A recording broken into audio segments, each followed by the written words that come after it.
Je vous salue, vous tous qui nous suivez à travers le monde. Merci ce matin d'être encore nombreux à suivre ces programmes sur le Congo est à nous. Nous sommes aujourd'hui le 21 novembre. Le mois se termine déjà. Nous attendons tous l'annonce du chef de l'État parce que même aujourd'hui, le président de la République a encore reçu quelques personnalités en consultation. Il veut se rassurer que personne n'a été oublié avant de revenir devant le peuple et donner la réponse à ce qu'il avait promis lors de son message de 6 minutes le 23 octobre dernier. Chers amis, tous ceux qui ont reçu le message depuis une semaine sur la conférence ou la session des entrepreneurs qui va se tenir à partir de demain, le 22, du 22 au 23, c'est-à-dire demain à 13 heures, heure du Texas, 20 heures, heure de Kinshasa, et le lundi à 13 heures aussi, heure de Kinshasa, hein, donc 20 heures, heure de Kinshasa, heure de Paris, 13 heures, heure du Texas. Nous allons être tous dans Zoom. Zoom, c'est une application que vous pouvez télécharger, mettre ça sur votre téléphone pour nous suivre en direct. Participez au maximum, vous qui êtes dans le business, vous qui voulez faire le business et vous qui avez des difficultés à multiplier votre chiffre d'affaires, soyez les bienvenus. Les liens Zoom est déjà disponible sur toutes les vidéos que nous avons fait depuis 2 jours. Vous pouvez entrer dans la partie description et trouver ces liens-là. Si vous ne trouvez pas ça, appelez-moi, je peux vous envoyer ça directement sur votre WhatsApp. Mon numéro c'est +1 972 891 0976. Je dis, mon numéro c'est +1 972 891 0976. Quand vous m'appelez, s'il vous plaît, ne me prenez pas le temps. Dites-moi l'essentiel. Vous avez besoin des liens. Vous pouvez même m'écrire seulement. Je vais lire. Je vais faire un effort pour lire le message, pour vous envoyer ce lien. Dès que je vous envoie ce lien, partagez avec beaucoup d'autres personnes que vous connaissez qui sont intéressées. Mettez ce lien dans vos groupes WhatsApp. Ça va permettre à beaucoup de gens d'être informés. Donc voilà, le rendez-vous c'est pour demain à 13 heures, heure d'ici, et 20 heures, heure de Paris. Pour ceux qui ont besoin d'avoir un avocat, c'est le même numéro que je viens de donner là. Si vous avez besoin d'un avocat, vous habitez les États-Unis et le Canada, n'hésitez pas de me contacter. Je vais vous aider à avoir un avocat à 24,95 $ seulement par mois. Chers amis, hier c'était une panique totale. Les gens ont vu une scène de la fin d'un régime. Ceux qui doutaient, ceux qui sous-estimaient Félix Tshisekedi, hier ils ont compris que l'homme est très dangereux du fait qu'il a été sous-estimé. Mais là, il prend une décision majeure d'aller signer des accords militaires avec l'Angola pour sa protection, pour la protection des institutions et pour la protection de la République, mettant ainsi des doutes dans les camps de ses adversaires. Kingakati a été survolé avec tout ce qu'il y a là-bas comme ressources personnelles, milices, tout ça. Kingakati peut être une des cibles potentielles en cas de trouble.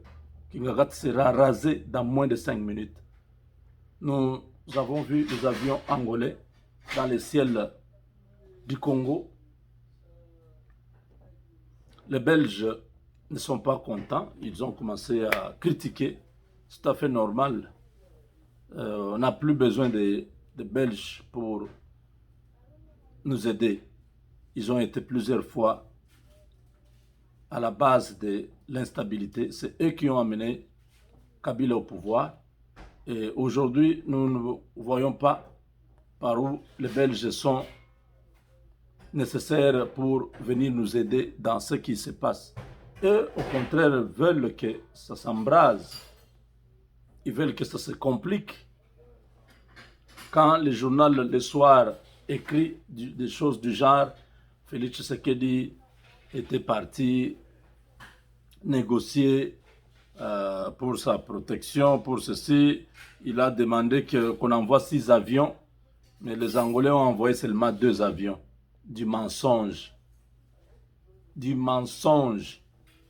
Parce que la compte, l'avance que Félix Tshisekedi a versée à l'Angola pour les frais de mission des pilotes, de tous les officiels, la location de ces avions et tout ça, ça a coûté beaucoup. Alors Félix n'avait pas donné l'argent pour tous les 6 avions, on lui a livré seulement 2. Ça c'est du n'importe quoi. C'est du n'importe quoi. Les Belges veulent faire voir au monde que Félix Tshisekedi ne respecte pas les accords. C'est pourquoi l'Angola a dit, comme lui ne respecte pas les accords, si on lui donne 6 avions et qu'après il ne payait pas, ça sera difficile parce que lui ne respecte pas les accords. N'importe quoi. Donc, chers amis, nous avons maintenant, nous pouvons compter sur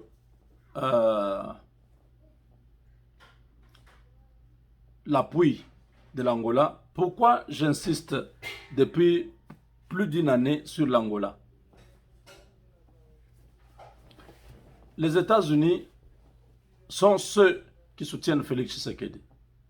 En principe, c'est les États-Unis qui devaient venir les soutenir directement. Ce n'est pas ce qui s'est fait. Vous avez vu l'Angola. Ne suivez pas tout ce que les Belges vous racontent là. Les Américains, après la débâcle qu'ils ont subie en Somalie, ils ne veulent plus souvent intervenir directement en Afrique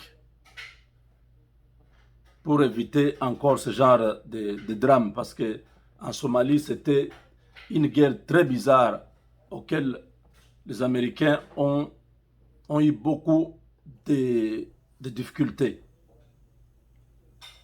Ces criminels terroristes se promenaient dans la population, utilisaient les enfants, utilisaient les femmes.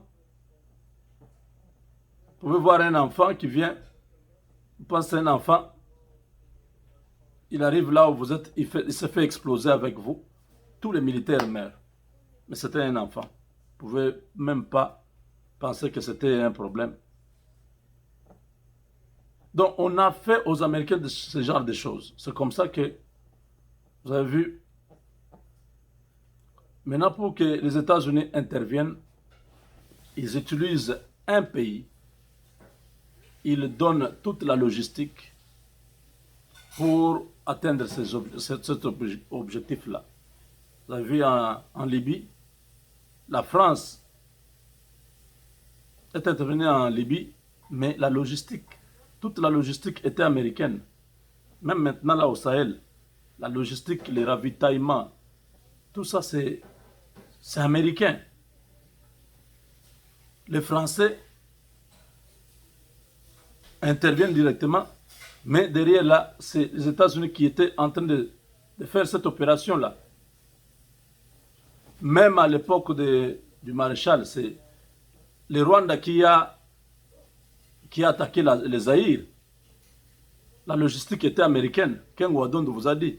les avions qui ont bombardé les camps de réfugiés, c'était pas... Les Rwandais n'avaient pas ça, c'est l'Amérique.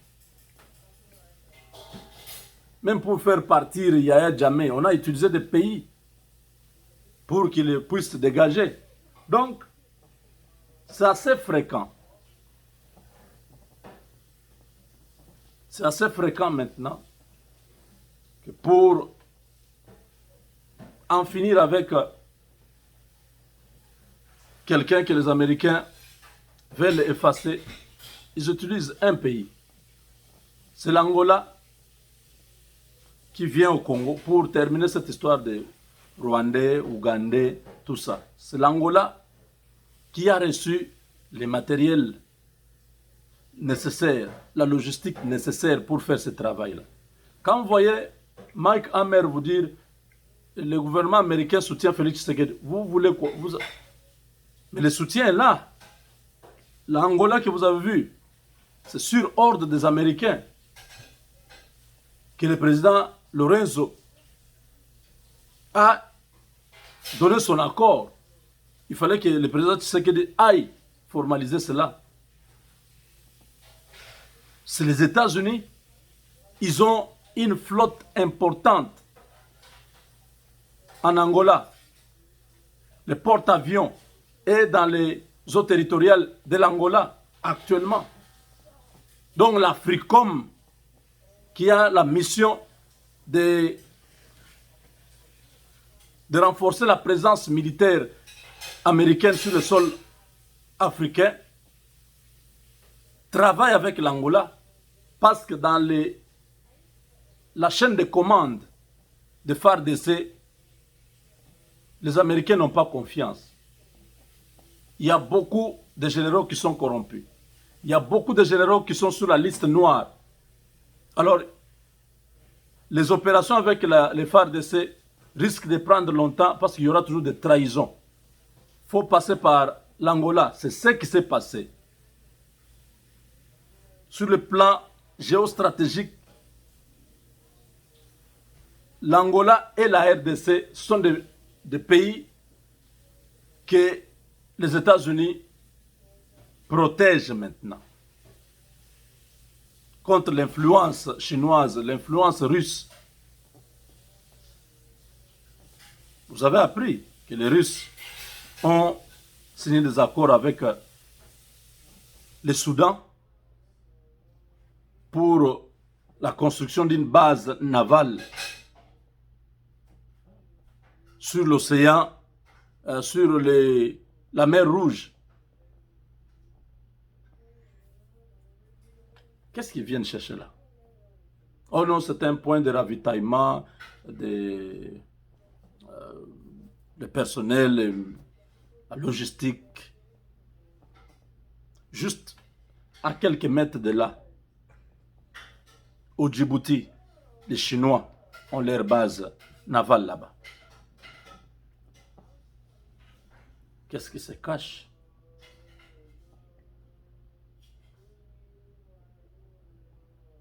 Qu'est-ce qui se cache?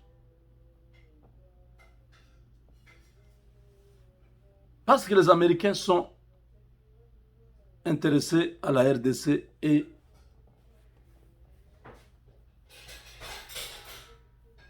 au Soudan. Voilà les deux autres qui s'amènent. Le contrôle de l'Afrique, c'est un enjeu majeur actuellement. Et le contrôle surtout de la RDC est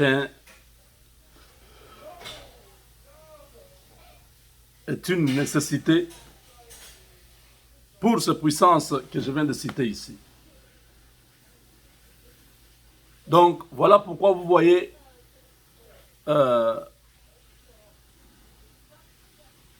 Félix Tshisekedi très calme, très sûr. Il continue. Les avions étaient en train de survoler Kinshasa. Lui était en train de consulter.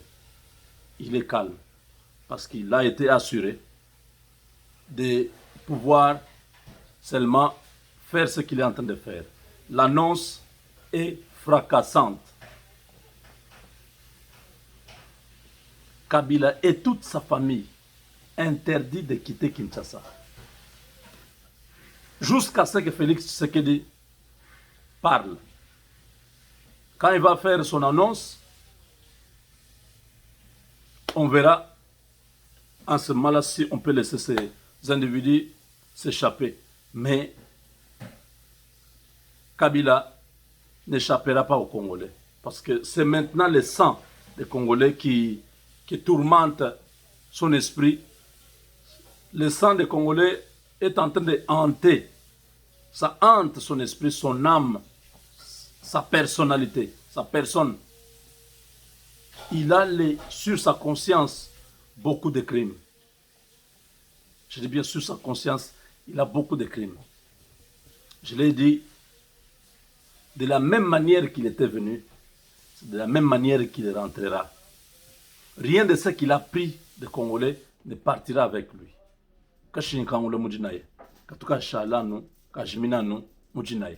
Tout ce qu'il a amassé par malice, par corruption, par détournement, par vol, par pillage, par crime,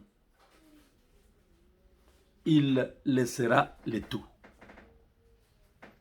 Il n'ira nulle part avec ça. Ça, c'est la parole d'un Congolais.